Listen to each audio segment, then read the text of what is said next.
오랜 시간 동안 쌓여온 습관들이 현재의 상태를 반영하고 미래의 모습을 예측할 수 있게 합니다. 아침에 일어나서 밤에 잠이 들기까지 사소한 습관들이 행동을 유도하고 행동은 본인과 타인에게 영향을 미치기 때문입니다. 좋은 습관은 좋은 결과를 가져오기 마련이고 나쁜 습관은 결국 자신과 타인에게 악영향을 끼치기 때문에 미래의 결과가 좋을 수 없다는 것은 어느 정도 유추할 수 있습니다.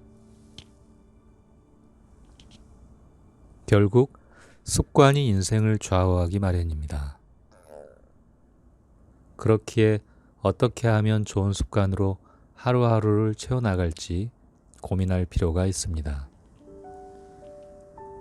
습관은 먹고 자고 입고 말하고 생각하는 것을 들 수 있는데 인간의 기본적인 욕구를 채우는 행위 외에도 생각과 외부로부터 받아들이는 감정 처리, 마음가짐과 몸가짐 등으로 분류될 수 있습니다. 예를 들어 인간은 적당한 운동을 해야 건강한 신체를 유지할 수 있습니다.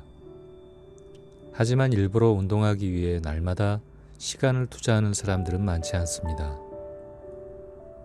운동을 할 수 있는 시간이 없다고 해도 헬스클럽에 가지 않고 칼로리를 소비할 방법은 많습니다. 자가용 대신 대중교통을 이용하고 출퇴근 시간에 계단을 이용하거나 걸을 수 있는 거리를 늘리는 것은 충분히 운동량을 늘리는 방법입니다. 또한 하루에 5분 정도라도 가볍게 몸을 풀 수 있는 운동을 한다면 건강한 몸을 유지하는 데 도움이 될 것입니다. 중요한 것은 작은 습관으로 쪼개서 꾸준히 실천하는 것이 중요합니다.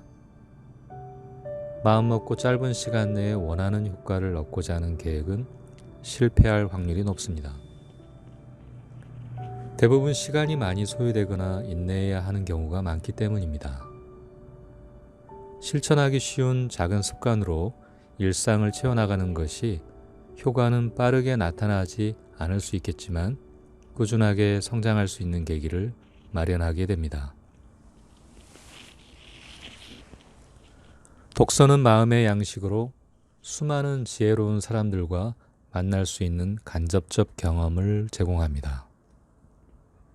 책을 읽기가 쉽지 않다면 하루에 한두 페이지만 읽는 습관을 길러도 됩니다. 익숙해지게 되면 읽는 페이지 양을 조금씩 늘려갈 수 있을 것입니다.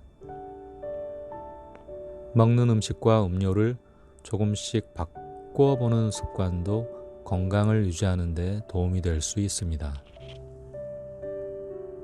인스턴트 음료나 카페인이 담긴 음료 대신에 물을 마시는 습관은 건강한 피부를 가져다 줍니다.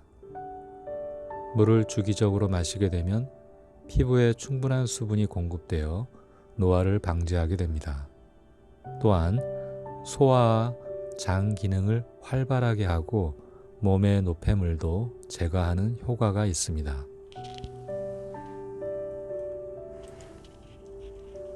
먹고 마시는 것은 신체를 유지하게 하는 필수적인 활동입니다.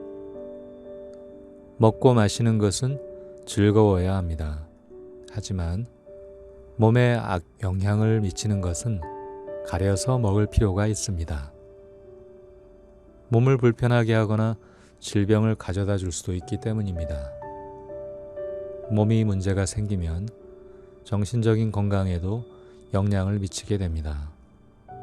몸과 마음이 하나로 연결되어 있다고 한다면 몸을 건강하게 유지하는 것이 여유롭고 행복한 삶을 유지하는 중요한 요소라고 볼 수 있습니다. 바른 몸가짐을 갖는 습관은 운을 부르게 됩니다. 전철을 타면서 다리를 벌리고 앉아 있거나 심하게 떠드는 모습을 종종 볼 수 있습니다. 다리를 떨면서 앉아 있는 것을 보면 초조하게 보이고 보는 사람도 불안하게 합니다. 공공장소에서 아무 생각 없이 쓰레기를 버리는 행동도 복이 쌓이는 것을 요원하게 합니다. 자신은 편할지 몰라도 다른 사람들을 불편하게 만드는 것은 결국 좋은 운을 가져다 주지 않기 때문입니다. 예수 그리스도는 무엇이든지 남에게 대접을 받고자 하는 대로 너희도 남을 대접하라고 말했습니다. 인생을 행복하게 하는 황금률로 널리 알려진 황금과 같은 진리입니다. 공자 또한 황금률과 비슷한 서에 대한 자공과의 일화가 있습니다. 자공이 물었습니다. 한마디 말로 평생토록 지킬 수 있고 행할 수 있는 말이 있겠습니까? 공자가 말하길 바로 서라고 볼 수 있다.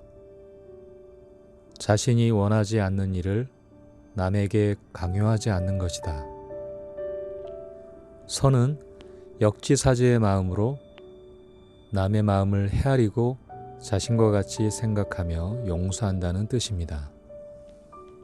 자신이 좋은 것은 남도 좋고 자신이 싫은 것은 남도 싫을 수 있습니다. 다른 사람을 배려하는 어진 마음이 들면 자신의 행동을 뒤돌아보게 합니다. 마음으로 깨닫게 되면 바른 몸가짐은 저절로 나오게 될 것입니다. 바른 몸가짐은 선업을 쌓는 일입니다. 바른 자세와 바른 말을 할 때 마음을 고요하고 편안하게 합니다. 바르지 않은 자세는 상대방에게 무례함으로 보일 수도 있기에 갈등을 만드는 요인을 제공합니다. 그리고 상처를 주는 말은 상대를 화나게 하거나 슬프게 하기도 합니다. 불교에서는 바른 몸과 마음가짐을 갖는 습관을 팔정도를 통해 더 자세하게 제시합니다. 팔정도는 삶의 고통을 없애고 열반에 이르는 수행의 길을 제시합니다.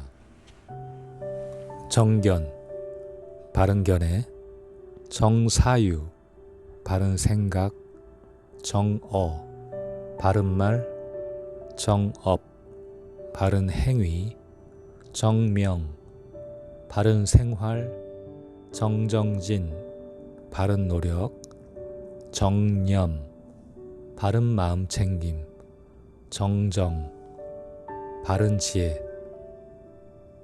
바로 이것이 팔정도의 내용입니다. 수행자가 아닌 보통 사람이 팔정도를 실천하기는 쉽지 않을 것입니다. 하지만 실천해야 할 도리가 언뜻 많고 복잡해 보여도 결국은 자신과 남도 하나, 자신과 우주도 하나라는 인식에서 출발하여 많은 윤리나 계율이 나오는 것입니다. 바른 몸가짐과 마음가짐을 갖는 습관을 갖게 되면 몸과 마음의 건강에 좋은 것은 저절로 선택하게 됩니다. 그렇기에 바른 정신과 몸가짐의 예절은 고리타분한 유교의 덕목이 아니라 방종한 그리고 문란한 사회 질서를 회복하고 행복한 삶으로 이끄는 처방이 될 수 있습니다. 조선시대만 해도 형식적인 예절을 지키기 위해 희생을 강요하고 자유를 억압하던 과거가 있었습니다. 유교 본연의 인간에 관한 관심보다는 신분 질서를 유지하는 수단으로 사용되고 실천보다는 이념에만 빠져 분열을 조장했던 봉건적 이념으로 인식되었기 때문에 예를 논하면 부정적인 인식이 강할 것입니다. 그러나 유교는 이념에만 빠져 있는 것을 경계했습니다. 공자가 말하길 옛날 배우는 자는 자기 때문에 하였는데 오늘날 배우는 자는 남 때문에 한다고 하였습니다. 남을 의식하며 알려지고자 하는 욕구와 명예와 이익을 추구하는 공부는 결국 본연의 자신을 잃게 한다는 말입니다. 공자는 사랑하는 마음과 사랑의 실천을 강조해 왔습니다. 이는 사람을 사랑하는 마음을 의미합니다.